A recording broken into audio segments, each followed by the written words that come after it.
আধুনিক দুনিয়ায় আমরা সবাই ব্যস্ত।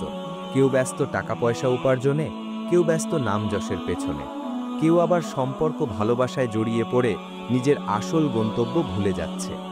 অথচ আমাদের সামনে এক কঠিন বাস্তবতা অপেক্ষা করছে, মৃত্যু। আল্লাহ তাআলা বলেন, প্রত্যেক প্রাণীকেই মৃত্যুর স্বাদ আস্বাদন করতে হবে। সূরা আল ইমরান। এ আয়াত আমাদের চোখে আঙুল দিয়ে দেখিয়ে দেয়, আমরা চাইলেও মৃত্যুর বাস্তবতা থেকে পালাতে পারব না। এই দুনিয়া একটি সফরের স্থান, আর মৃত্যুই সেই সফরের একমাত্র নিশ্চিত গন্তব্য।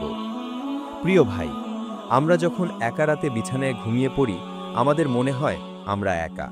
কিন্তু আসলে সবচেয়ে বড় একাকিত্ব শুরু হয় যখন মানুষ কবরের অন্ধকার গহ্বরে নামিয়ে দেওয়া হয়। সঙ্গে যায় না কোনো টাকা, কোনো প্রিয়জন, এমনকি দেহও নয়, যায় শুধু আমলের খাতা। রাসূলুল্লাহ সাল্লাল্লাহু আলাইহি ওয়াসাল্লাম বলেন, মানুষ মারা গেলে তার সকল আমল বন্ধ হয়ে যায়, তিনটি ব্যতীত: সদকায়ে জারিয়া, উপকারী ইলম, অথবা এমন নেক সন্তান যে তার জন্য দোয়া করে। সহিহ মুসলিম। এই হাদিস আমাদের শেখায়, আমরা দুনিয়ার কাজ করব ঠিকই, কিন্তু আমাদের চিন্তা হবে আখিরাতের। কেননা সত্যিকার সফলতা সেই পায় যে তার মৃত্যুর পরের জীবনকে সুন্দর করতে পেরেছে। প্রিয় দর্শক, একবার কল্পনা করুন, যদি আজ রাতেই আমাদের মৃত্যু হয়, আমরা কি নিয়ে আল্লাহ দরবারে দাঁড়াব? আমাদের নামাজগুলো, কোরআনের তিলাওয়াত, দান সদাকা, নাকি ফেসবুক ইনস্টাগ্রামে কাটানো অগণিত সময়?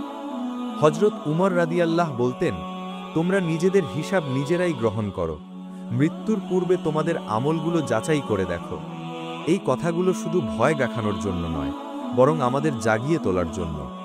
ইসলামে মৃত্যু হলো এক নতুন জীবনের শুরু, যে জীবন চিরস্থায়ী। তাই আমাদের উচিত আজ থেকেই প্রস্তুতি নেওয়া। আল্লাহ বলেন, তোমরা এমন জান্নাতের দিকে দৌড়াও যার প্রস্থ আকাশ ও পৃথিবীর চেয়েও বেশি, যা প্রস্তুত করা হয়েছে মুত্তাকিদের জন্য। সূরা আল ইমরান। এখন প্রশ্ন হলো, আমরা কি সেই দৌড়ে অংশ নিচ্ছি? যদি না নেই, তাহলে আজ থেকেই শুরু করি।